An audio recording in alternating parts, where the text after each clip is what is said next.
FFT Open primetime, your Week 10 report. Good to get you caught up on the Week 10 action. Let's look at what the top teams were this week. Angel Padilla, the Red Flurry out of the Peyton division, 190.6 points to lead the way this week. Fouled closely by two a time. That's right, the Miami Dolphins in real life bringing it.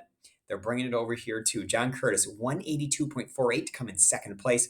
Lawrence Lloyd, Brian Mailer, and wait, I have to stop here, Brian Mailer, because he scored 179.38 in the Merino division. Guess who else is in the Merino division? Me. Guess who is playing this week? Me. Guess who had the second high score this week? Me. Excellent. Thanks so much, Brian. I really appreciate the favor there. And then finally, Liam McNichols came in fifth place in the Montana division. Look, Merino and Montana together. Doesn't that sound symmetry? Rice division in third. Oh, this is bringing me back to my childhood. I love it. Great work by you five. This week, simply the best on Hell's team. 190.6. Now, last week we looked at a team that basically had three off the chart scores. This is totally the opposite this week. Look at this. Nobody, well, he had 31.5 out of Christian Kirk, but everybody else just good solid scores. 9.9 is the lowest score here. Dak Prescott at quarterback, Aaron Jones, Damian Pierce at running back, Zay Jones, Christian Kirk, Adam Thielen, piecing it together at wide receiver.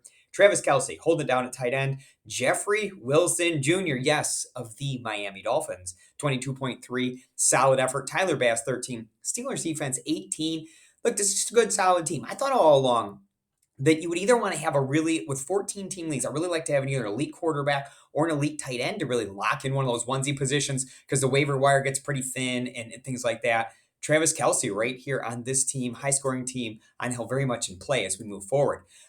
Exactly the opposite occurring over here for poor Todd from the Dickerson division. Only 64 points this week. And look at his tight end position.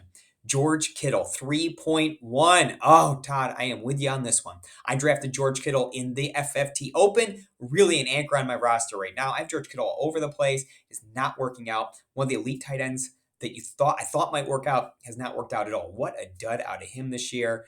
And look at nobody else on this team is scoring, right? This is how you don't score a high score. You get these kind of not good games from a lot of players. So better luck next time, Todd. I think you'll get her done.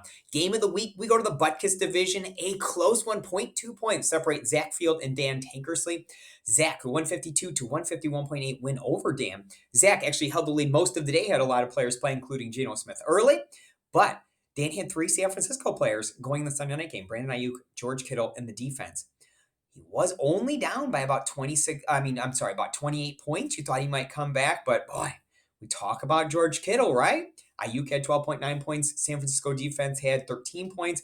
Kittle could only get 3.1 points. Leaves him just 0.2 short. Ugh. George Kittle, you're on my list, man.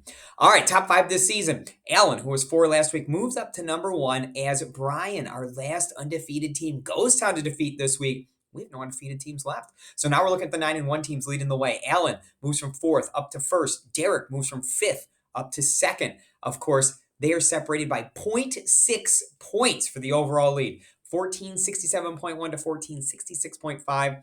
Very, very fun. Sayers division, Jorgen bringing in 3rd place. Carl in the Lombardi division, 4th place. And Eric over in the Munoz division in 5th place. Currently, look at some of the winning streaks on these teams. 6 for Allen, 7 for Carl, 8 for Eric. Very impressive stuff. Team Name Tuesday. Some of you don't know this on the show, and they probably bring this up, so you're like, what is wrong with these people? NIPS. It stands for No Intentional Positional Strategy. I actually think that Heath may have made this up as a baseball thing more than a football thing, but this has been around for years. Joe, I love it. I actually subscribe to this strategy particularly and more in the other sports than football necessarily, but I kind of subscribe to it in football too.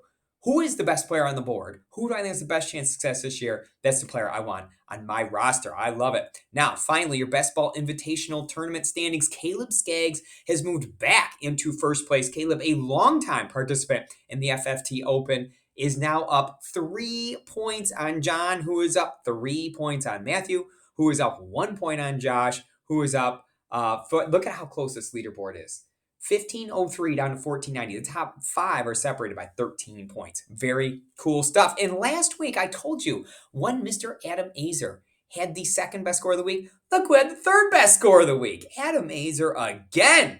Man, he must have a real banger of a roster. I'll have to show that one to you next week. So thanks so much for tuning in this week. We hope you have a great week 11, and I'll talk to you next week.